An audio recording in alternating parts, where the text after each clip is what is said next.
Segera akan Anda ikuti Kojah Sastra bersama saya Ribut Ahwandi.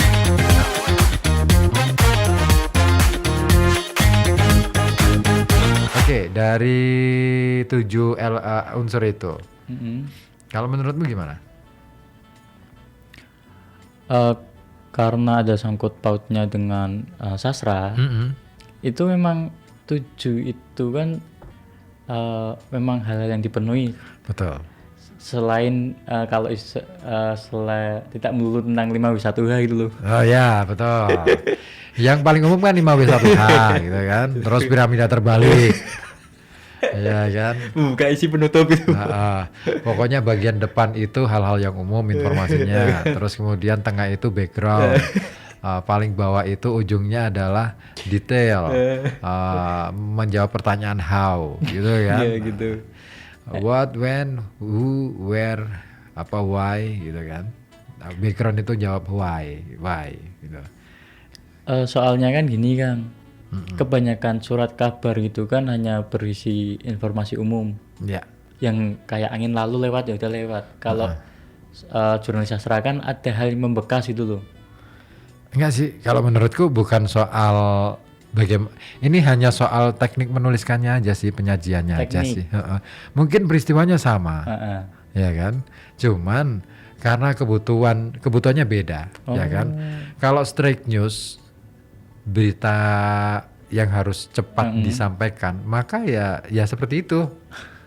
Artinya nggak mungkin digarap secara matang dalam arti penyampaiannya. Nah, jadi yang penting ini sudah tersampaikan dulu.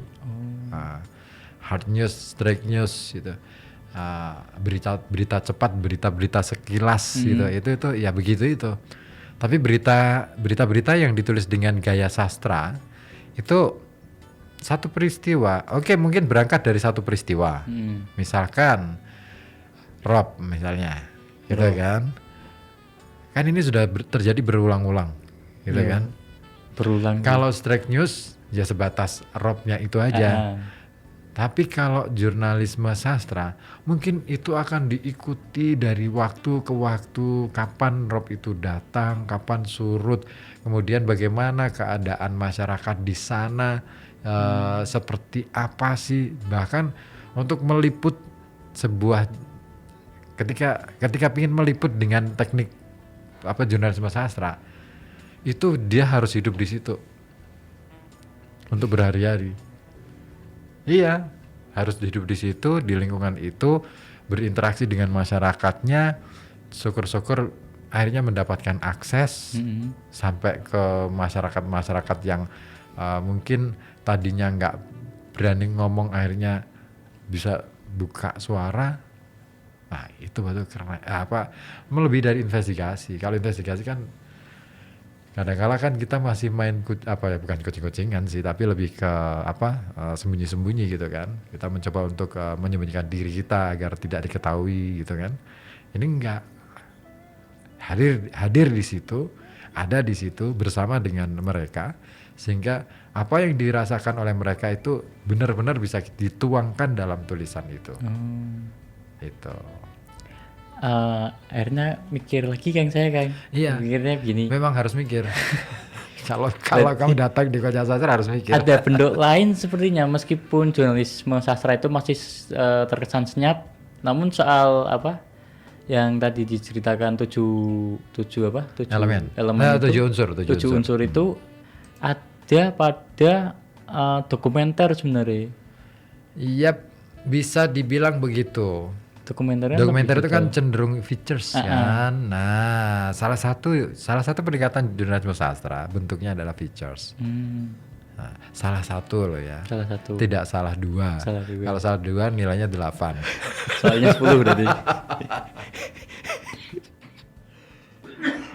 Aduh, sampai batuk. Oke, ini menarik. Tapi kita simpan aja dulu ya. Sambil nunggu siapa ini yang mungkin ada yang gabung. Oke.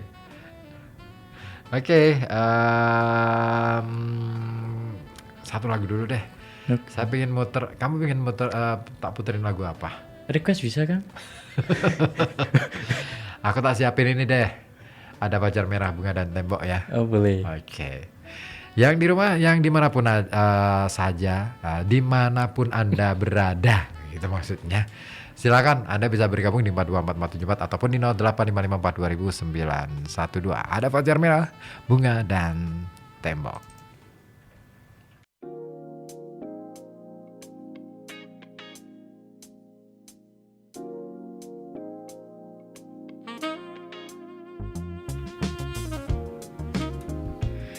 Ya, lanjut lagi di menit yang ke-32, tinggalkan pukul 8 malam. Ya, gimana kabar Anda malam hari ini? Sehat ya? Dan cuaca di Radio Kota Batik, halaman Radio Kota Batik nampaknya masih cukup cerah ya. Belum ada hujan, tak ada hujan. Ya, belakangan ini kan hujan ya.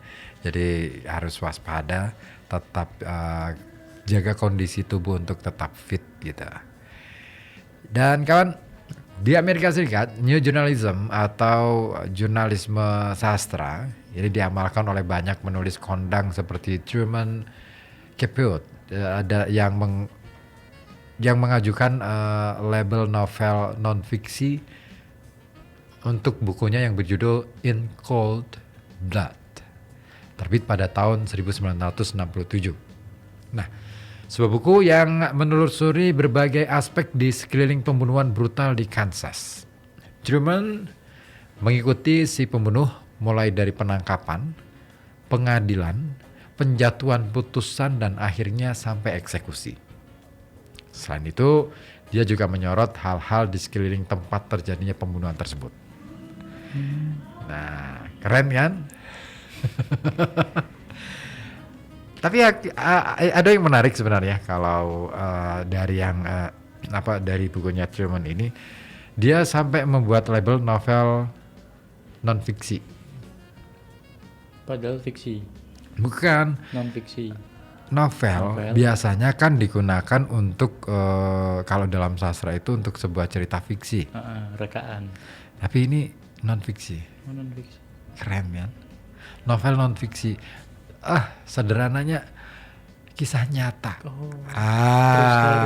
True story, betul. Gitu. Jadi begitu, dia ngikuti, dan ini metode ini memang butuh konsentrasi penuh, artinya bisa jadi orang yang mau menuliskan tentang kejadian semacam ini harus meninggalkan tanggung jawab dia sebagai wartawan yang harus setor berita sehari-hari gitu. Iya, gitu kan. Atau mungkin sambil membuat liputan itu atau mengikuti itu, dia bikin catatan-catatan liputan kecil-kecil gitu. Bisa jadi seperti itu. Kita kan nggak ngerti yang dilakukan Truman ngapain gitu. Sayangnya kita nggak pernah kenalan dengan beliau dan nggak pernah ketemu juga gitu. Andai ketemu, pasti dia punya cerita. Coba deh nanti aku cari. Bukan punya cerita kan, pasti diundang ke sini loh.